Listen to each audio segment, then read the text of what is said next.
Hi friends, आप लोग रोज के न्यूज़पेपर में हेडलाइंस पढ़ते हैं कि रेपो रेट क्या होता है। RBI, reserve bank of India, inflation कैसे कंट्रोल कर रहा है और सारे पॉलिटिकल पार्टीज प्रोटेस्ट कर रही हैं, इन्फ्लेशन बहुत ज्यादा है, महंगाई बहुत ज्यादा है। तो इस वीडियो में जानेंगे रिजर्व बैंक ऑफ इंडिया के वो सारे टूल्स जिससे इन्फ्लेशन कम होता है और रेपो रेट क्या होता है। So before we move ahead, मेरे चैनल सीए हरिप्रकाश पांडे को सब्सक्राइब कीजिए और बेल आइकॉन पे क्लिक कीजिए ऐसे ही वीडियोस जो आपको इकोनॉमी, इन्वेस्टमेंट और वेल्थ क्रिएशन के बारे में बताएंगे।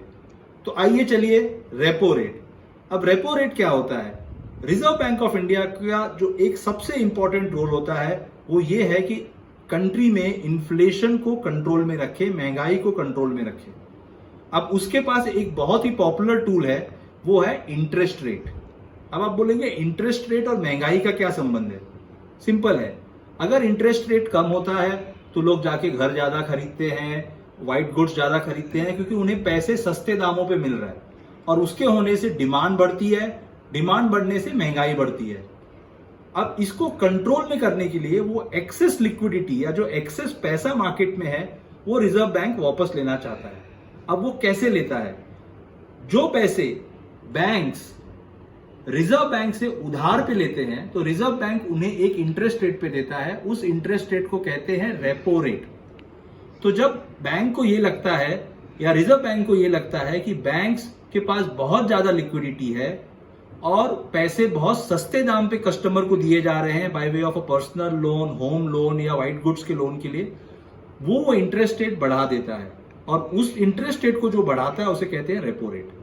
सो रिजर्व बैंक बोलता है बैंक्स को कि अगर आपको मुझसे पैसे चाहिए तो मेरा इंटरेस्ट रेट बढ़ जाएगा।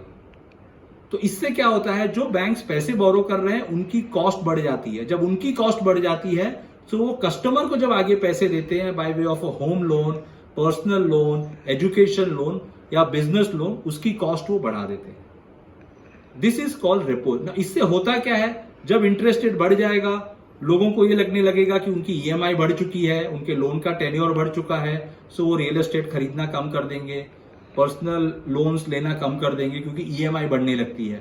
उससे डिमांड स्लो डाउन होता है, इकोनॉमी थोड़ा सा स्लो डाउन हो जाता है और महंगाई कम होने लगती है।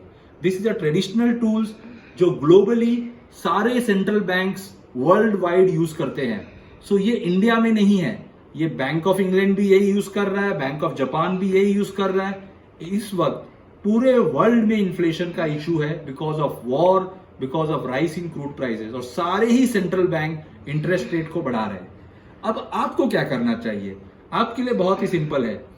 आपका अगर ईएमआई बढ़ रहा है और नॉर्मली ईएमआई का अमाउंट सेम रहता है, आपका लोन का टेन्योर बढ़ जाएगा।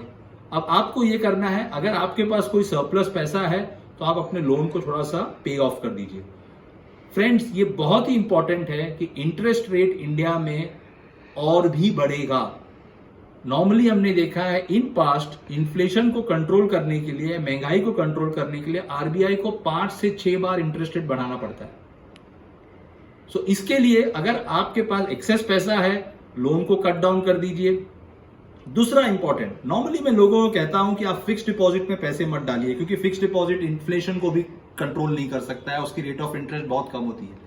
बट ऐसे पीरियड में आप देखोगे जब बैंक को रिजर्व बैंक ऑफ इंडिया से महंगे पैसे मिल रहे हैं तो वो लोगों से फिक्स डिपॉजिट लेना चालू करता है और फिक्स डिपॉजिट के रेट ऑफ इंटरेस्ट बढ़ने लगेंगे।